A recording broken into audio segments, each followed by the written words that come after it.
Chief Engineer Joseph Bell, 1861 to 1912.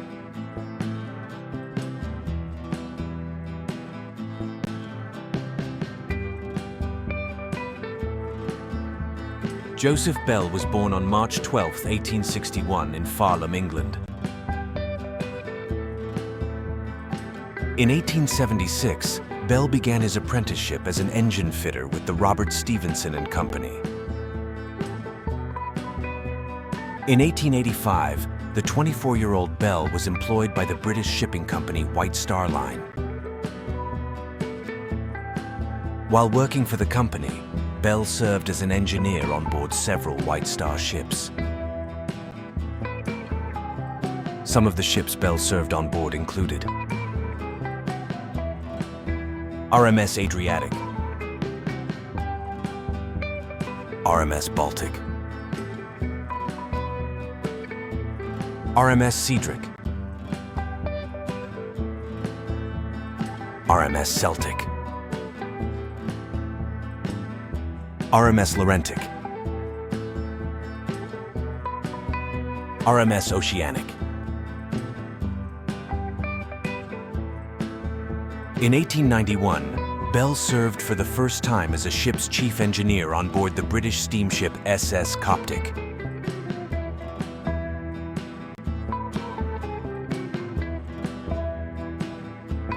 In 1893, Bell married a woman by the name of Maud Bates.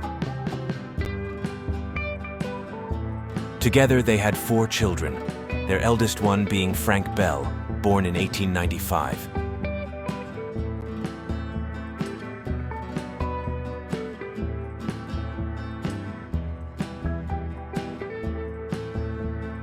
In June of 1911, Bell was assigned as chief engineer on board White Star Line's brand new superliner RMS Olympic.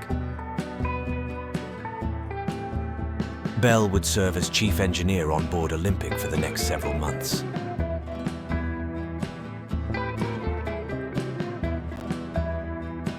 In 1912, Bell was assigned as chief engineer on board White Star Line's brand new superliner RMS Titanic.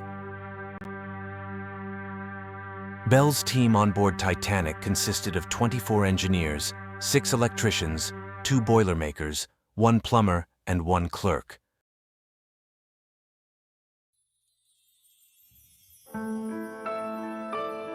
On April 2, 1912, Bell and his team were in the ship's engine room when Titanic successfully performed her sea trials.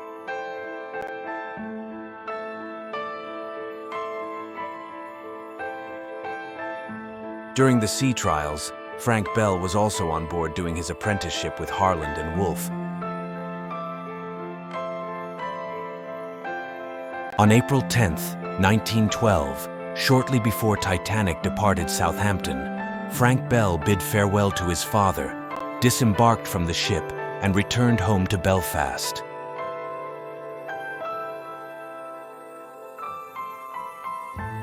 On April 10, 1912, at 12 p.m., Titanic departed Southampton, bound for New York City.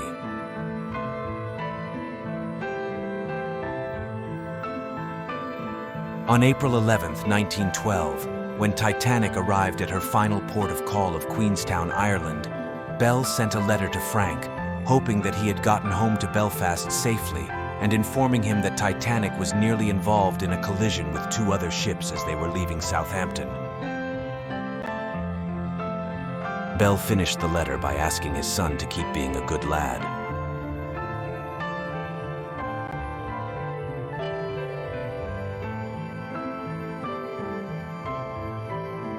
On April 12, 1912, lead fireman Frederick Barrett broke a fight between 2 firemen. After taking the blame for the fight, Bell punished Barrett by assigning him double shifts.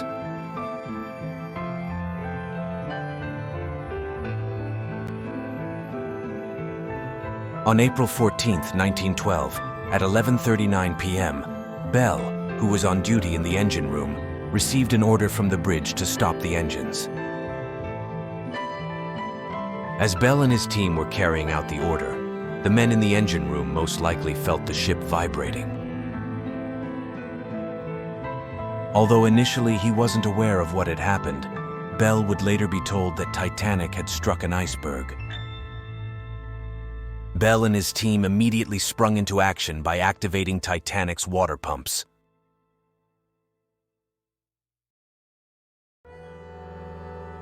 Sometime after the collision, Bell met up with Chief Architect Thomas Andrews, who informed Bell that Titanic would founder. Despite what he had just been told by Andrews, Bell remained hopeful that he and his team would be able to keep the ship afloat. However, as the sinking progressed, Bell eventually realized that it became a matter of delaying the sinking.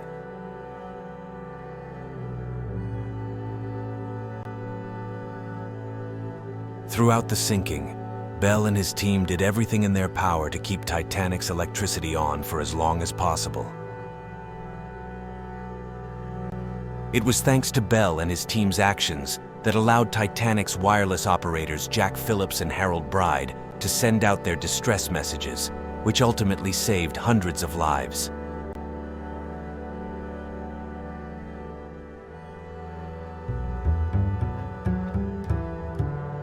At some point during the sinking, Bell wrote a letter for his eldest son, Frank Bell.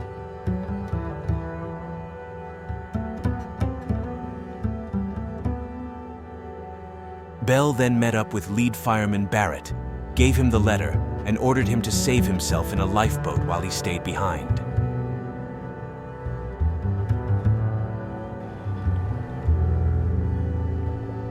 During the final moments, it is likely that Bell released his team in the hope of saving themselves.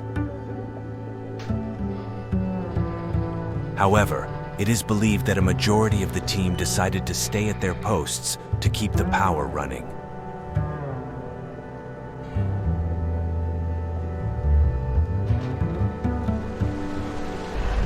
On April 15, 1912, at 2:17 a.m., Titanic broke apart, giving anybody who was still inside the engine room no chance of survival.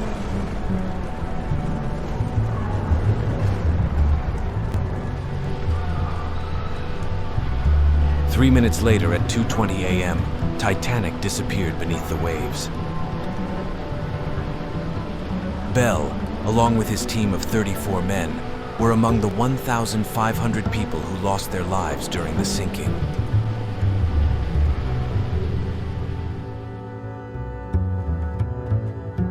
Sometime after the disaster, Frederick Barrett, who had survived the sinking of Titanic on board Lifeboat 13, handed Joseph Bell's letter to Frank Bell, which expressed how proud he was of his son.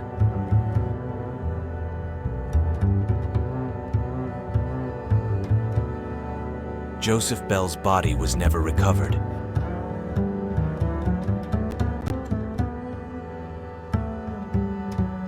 Given that only 2 bodies from Bell's team were ever recovered, it is believed that Bell and a majority of his team remained at their posts until the very end.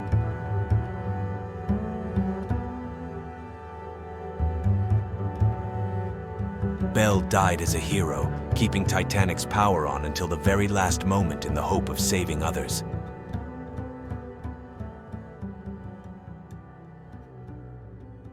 Rest in peace, Joseph Bell. May he never be forgotten.